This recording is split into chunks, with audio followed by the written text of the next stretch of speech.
Ladies and gentlemen, boys and girls, children of all ages, welcome to the channel. It's your boy, World of Wrestling, here today to discuss about the WWE Smackdown January 17th, 2025 review. I did not do the review for AEW Dynamite this past Wednesday. I'll explain why. It absolutely fucking sucked. I did not feel like sitting here and talking to you guys for almost 30 minutes about fucking shitty ass AEW. I give up with this fucking show. I watch it, but I don't know if I can continue to keep giving you guys reviews. I mean, I'll probably will, but this past Wednesday's episode was just fucking trash. Just wanted to give you guys an explanation as to why I didn't upload a video on that. But yeah, AEW, very, very boring, stale show. Nothing important happened. I don't know what the fuck they're trying to build towards for Revolution. What the fuck they're doing. And to be perfectly honest, I don't care. I really don't. We will be doing, I actually will be doing some preview predictions as well as giving you guys bets on pro wrestling from these offshore books, sports books, because they give us all access to that stuff. And I'm going to go ahead and start implementing that. That's going to be starting with the Royal Rumble the week of, once the odds come out on those matches. I'll go over the matches with you guys, as well as the odds, tell you guys which odds you're probably better off going with, like what wrestler to go with based on what we believe is going to win in those specific matches. We can win up to a maximum of $25 on the favorites. On the other side of things, on the underdogs, if we think that one of the underdogs are going to win, we can bet at least $25. So we will have a lot of options available to us for this event, and I'm going to go over all those matches with you, as well as dissect any of the winners of that Royal Rumble between the men and the women. Men, I think, is a little bit more narrowed down now. They are starting to implement a lot of different big names in there. Tonight they implemented Rey Mysterio to this Royal Rumble list of guys that are going to be in this Royal Rumble. It's pretty much stacked. They're really putting a lot into this one, which I appreciate. They kickstarted the show, though, with Joe Tessitore and Wade Barrett actually walking through backstage all the way through the fans, which I found extremely interesting and somewhat different for WWE to be doing. I don't think this is a normal thing. Of course, it ain't. To go over the list of matches that are going to occur on the show and so forth. Rey Mysterio actually comes out during this segment. He kickstarts the show. He says it's great to be back home in front of his people and his daughter. Rey says he wanted to reminisce as he gets ready to do the impossible again, and he says he will be in the Royal Rumble match. Rey flashes back to 2006, where he entered the Royal Rumble at number 2 and became the 2006 Royal Rumble. He did it out of respect of Eddie Guerrero and became the World Heavyweight Champion. Rey says he won't lie. He will be realistic as competition is heavy this year. Drew McIntyre, CM Punk, Seth Rollins, Roman Reigns, and John Cena are all in this. And he says it will be tough, but when he won in 2006, he did it for a friend that we all know very well. Fans start chanting for Eddie Guerrero, and Kevin Owens comes out, interrupting Rey Mysterio. Owens apologizes for interrupting him, and the fans boo him. He says, but he had to come out because he heard Rey talk about how he was going to win the Royal Rumble. Owens is going on to say that he respects Rey a lot, saying that there is no one in this industry that he respects as much as Rey Mysterio. Owens says he has had a great career. He main evented WrestleMania with Steve Austin. He won tag team titles with then best friend at Sami Zayn at WrestleMania main event, and now he gets to stand here with the Wing Eagle belt, and the belt that as a kid he saw all of his idols win. The belt that he dreamed of winning, and now he stands as the true rightful WWE champion. Bullshit. But there is one thing left to accomplish for him to feel like his career is complete, and that is to step in the ring and have one-on-one match against Rey Mysterio. He slowly gets in the ring, and he says he hopes Rey does win the Royal Rumble. Owens tells Rey that he has to promise him after winning the Royal Rumble that he will be champion, that he will pick to have a match against him at WrestleMania. Rey says he is all about challenges. He loves competition, but Owens is not the champion, and he means that with all due respect, Cody is the champion, but if he wins the Royal Rumble and Owens wins, he would be more than happy to face him for the title. Owens yells at him, telling him that he's a champion. He deserved his title. He asked him if Cody has him brainwashed too, and Owens begins to lose it, and Rey tells him he's acting delusional. He reminds him of his son Dominic, which drove him nuts. No one goes for a right hand. Rey with a right hand, and he trips Owens up, but Owens rolls to the outside of the ring. Rey's music hits, and Owens is up on the outside yelling at him as we cut to the break. Back from break, we go to Bianca Belair and Naomi backstage. Naomi tells Bianca she has no update from Nick Aldis as to who attacked Jade Cargill.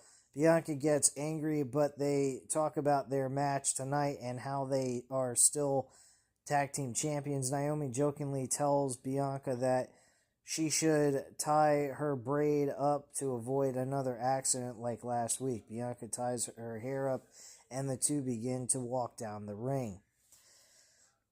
Back from commercial break, Nick Aldis is with Rey Mysterio, and he tells Rey that he will give him what he wants. He will have a match with Owens one-on-one tonight. Out comes Cody from the trainer's room, and he apologizes for not being able to be out there tonight. Rey tells him to rest up, and he will take care of Kevin Owens tonight. Cody wishes him good luck, and Rey walks away. Cody tells Nick Aldis that he is healed up, and Aldis tells him he believes him, but there's still a lot of time until the Royal Rumble. Aldis tells Cody he wants him to sign a contract to avoid a repeat of Saturday night's main event from December. Cody tells Aldis that he will sign it when Owens signs it.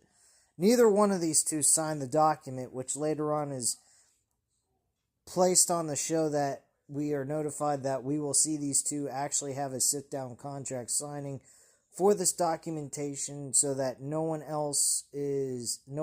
continues to have an act of violence towards one another, so that we have this match occur at the Royal Rumble and not change because of injury.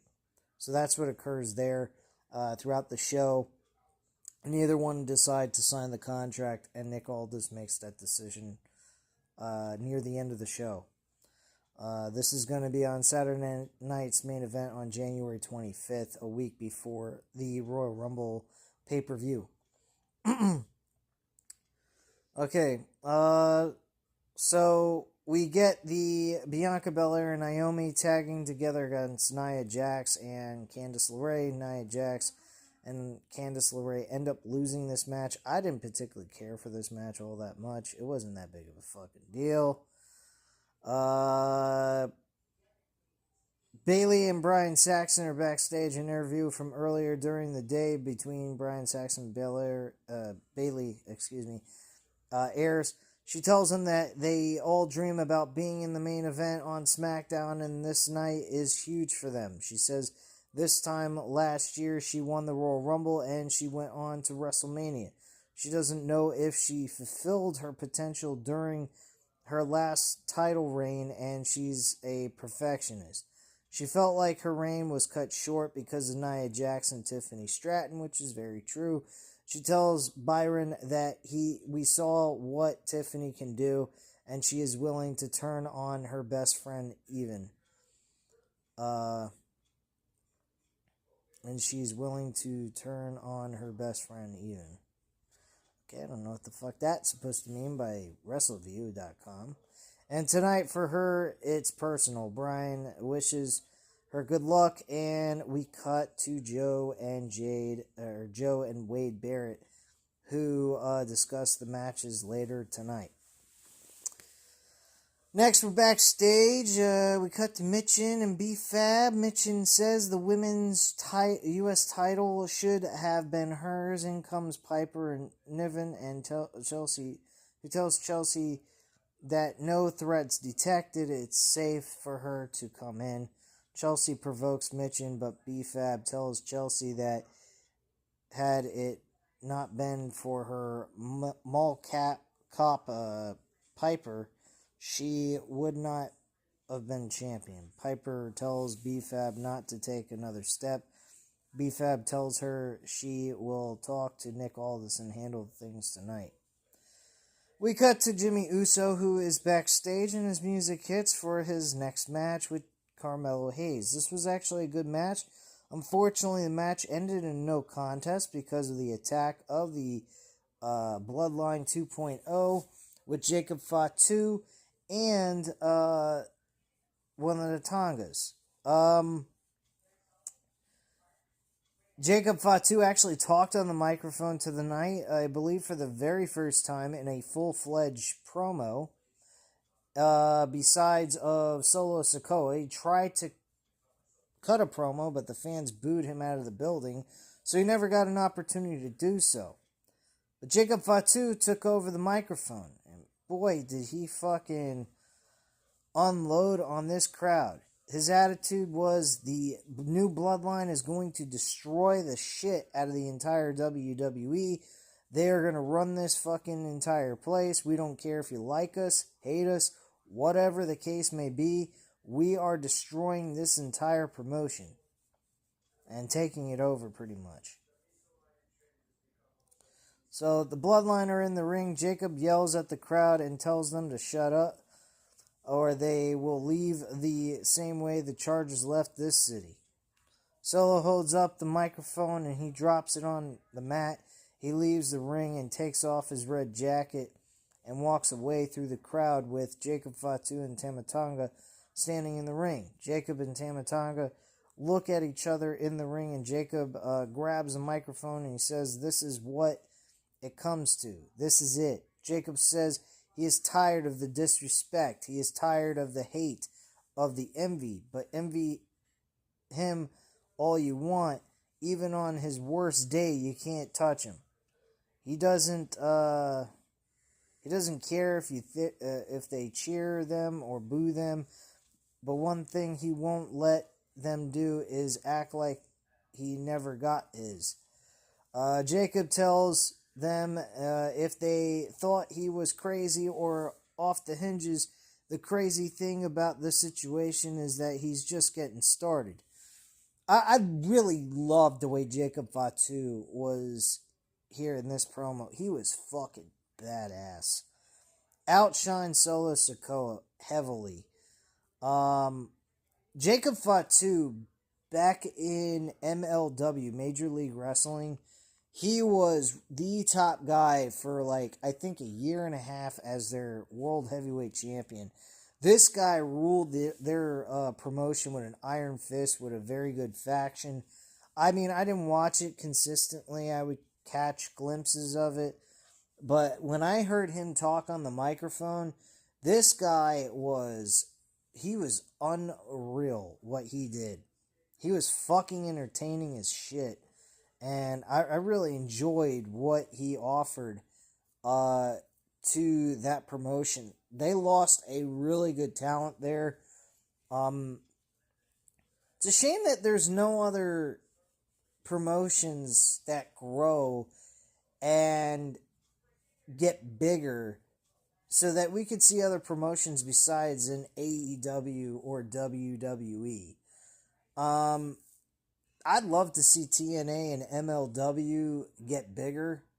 I think they are capable enough. They always seem to have the talent, but never the ability to become mainstream type content in the wrestling community, unfortunately. But yeah, I've seen Jacob Fatu in MLW a couple of times, and I was impressed with the dude. I think he's got a lot to offer, and I really believe eventually we are going to definitely see him as a world champion in this promotion, without no doubt. I don't believe he is going to not be in this. I really believe he's going to be a main eventer. He's going to be somebody that we're all going to look at and be impressed with. He's already, I believe, he's impressing a lot of people. So after that, Jacob drops a microphone. LA Knight's music hits. They look at the ramp, and LA Knight attacks them from behind, both Tonga and Fatu. Right hands by LA Knight, but Fatu with a running takedown onto LA Knight. Both men double team him, but Braun Strowman music hits, and out he comes. Tama Tonga jumps over the top rope, but Strowman catches him and throws him into the bear cage. Strowman gets in the ring, and both men face to face, but Tama Tonga drags Fatu out of the ring. Strowman's music hits, and he stands in the ring with LA Knight.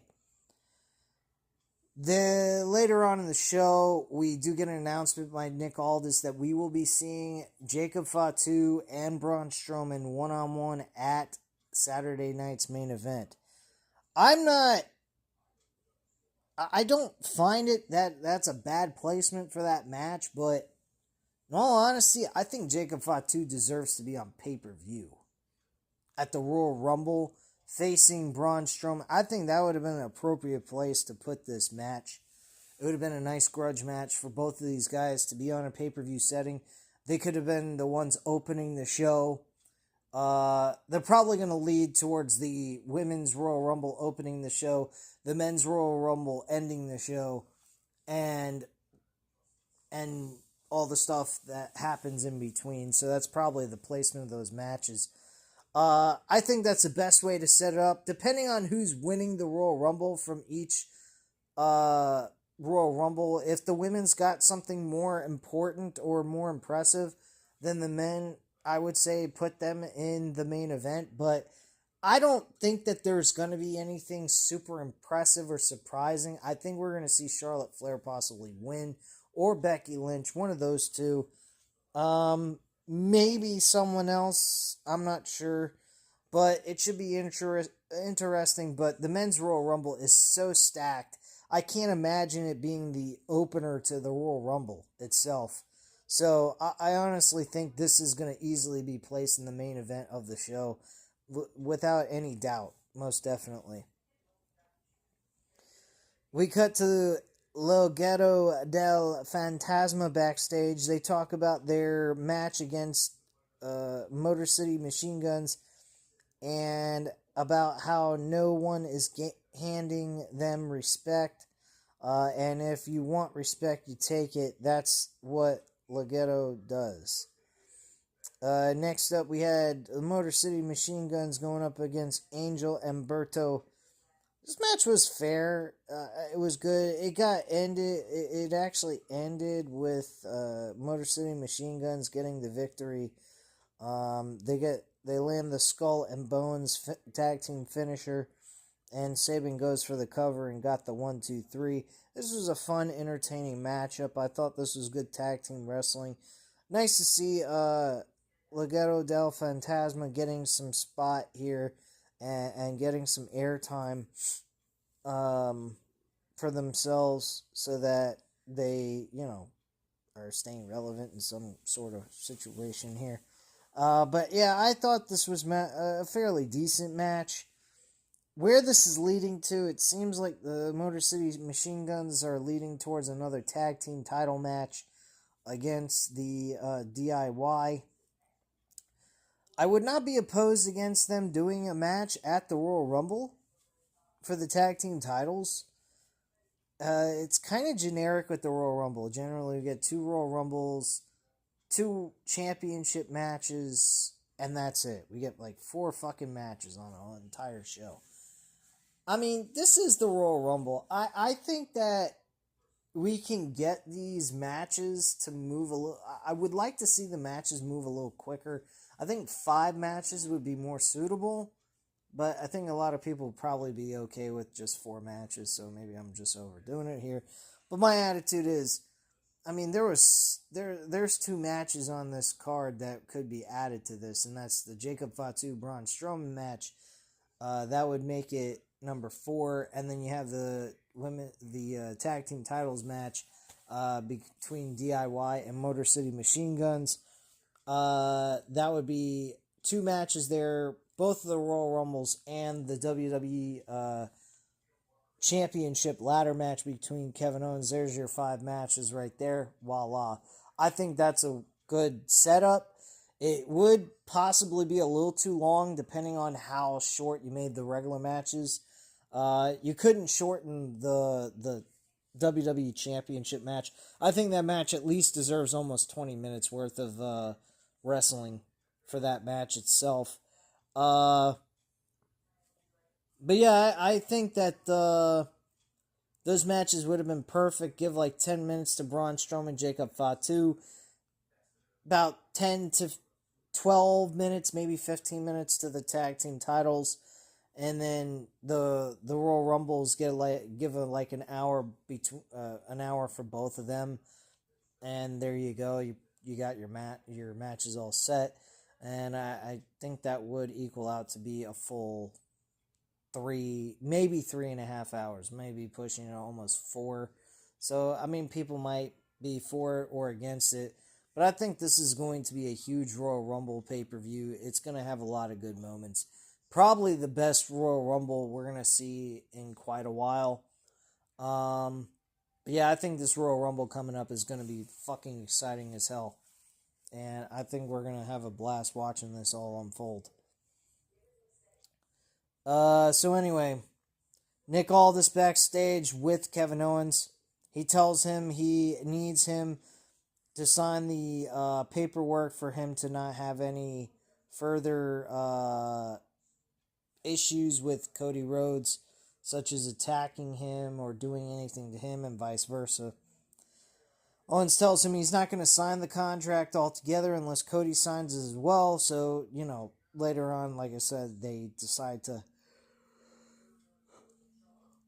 state that they're going to make this official at the Saturday night's main event on January 25th. Piper Niven and Chelsea Green, or Piper Niven goes up against B-Fab. I just didn't care. This is meaningless shit. Chelsea Green got involved, helped her get the win. Piper Niven ends up getting the win and walking away with the victory. Nothing super exciting. Didn't hardly pay attention to that shit. Chelsea Green gets in the ring after the match, and both women double team B-Fab. Mitchen's music hits, and out she runs with a kendo stick. She swings it at Niven, but Niven grabs it from her. Niven goes to swing it, but Mitchen hits her in the face. And Chelsea and Niven roll to the outside of the ring, and Mitchen's music hits as she helps B-Fab back up.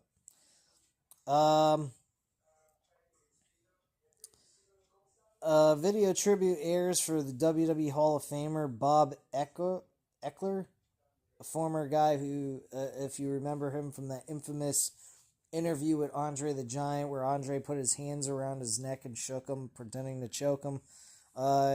He's showed up on a couple of WrestleManias, so he had some impact on the WrestleMania as a special guest celebrity. And unfortunately, he recently passed away. I'm sorry to hear that. Next up, we had Brian Saxon backstage with Tiffany. Straton tells her that tonight she defends her title for the first time, and she tells him that she heard Bayley and she is right. She had big moments last year, but so has she. Tiffany says she became the youngest Miss Money in the Bank and now she's the champion as well. She does not have to recreate those moments because right now she is that moment. She says right now it's Tiffy time. Rey Mysterio, Kevin Owens have a good match. Mysterio ends up losing clean to Kevin Owens in a very good one-on-one contest. No cheating by Kevin Owens. He ends up getting the victory. Owens helps Rey get back up, shakes Rey's hand, and goes for a package pile driver, but Cody's music hits, and out he runs to the ring. Cody and Owens with right hands, but Cody gets Owens on the mat, and he begins to stomp on him. Out come WWE officials who break it up. Cody slides to the outside and runs to the outside of the ring. Both men fight towards the announce table, but officials break it up, and Owens grabs his Wing WWE Championship and leaves through the crowd. He stands on a stage equipment and raising the belt in the air as Cody looks at him. I already mentioned Nick Aldis made it official. We're going to go ahead and have this contract signing for Saturday night's main event, and it's going to be moderated by Shawn Michaels. That was the added on information I forgot to mention to you, since it is in San Antonio, Texas. Pretty Deadly, DIY, and Apollo Crews segment. We cut to Pretty Deadly backstage, and they're stopped by DIY. Both teams argue about how their plan did not work. Ciampa calls them a joke, and everyone is laughing at them. If they want a shot at their tag team titles, they have to act like men, and Gargano tells them chin up, and they'll see them next week. DIY walks away, and in come Apollo Crews. Pretty Deadly walk away, though. They didn't like what he had to say. He pretty much told them, you're not getting a shot, they're using your asses.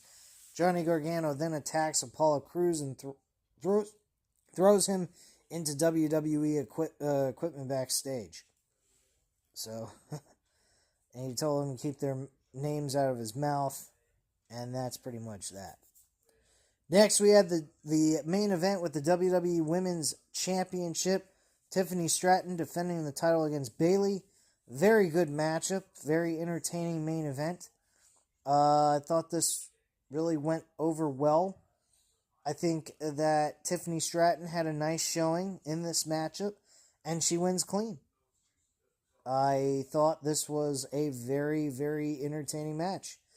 Why this match wasn't booked for the Royal Rumble or Saturday night's main event is beyond me, but the people that went to this event in San Diego got to see this in person on the show that they went to, and they got a good showing.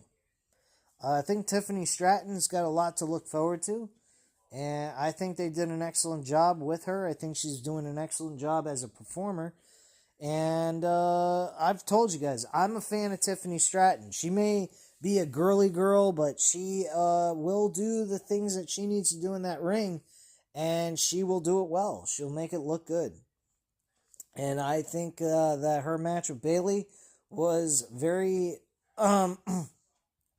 it was excellent, and I really don't have any complaints with Smackdown tonight. I think there was some things on the show that was, who cares?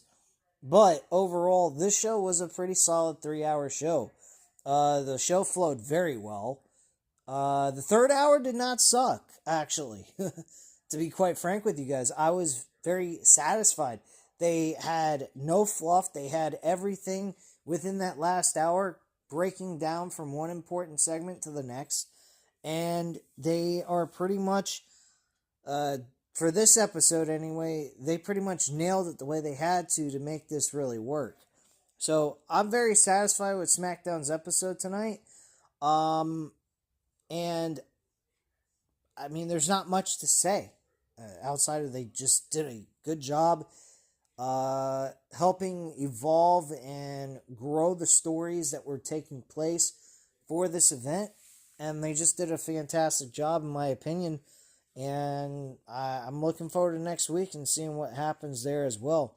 So at this time, guys, you know what to do. Hit the like button if you like the video, hit the subscribe button if you're not already subscribed to the channel, and leave a comment down below. I'll definitely get back to you on that. Thank you guys very much for watching. Have a great night, guys. Bye.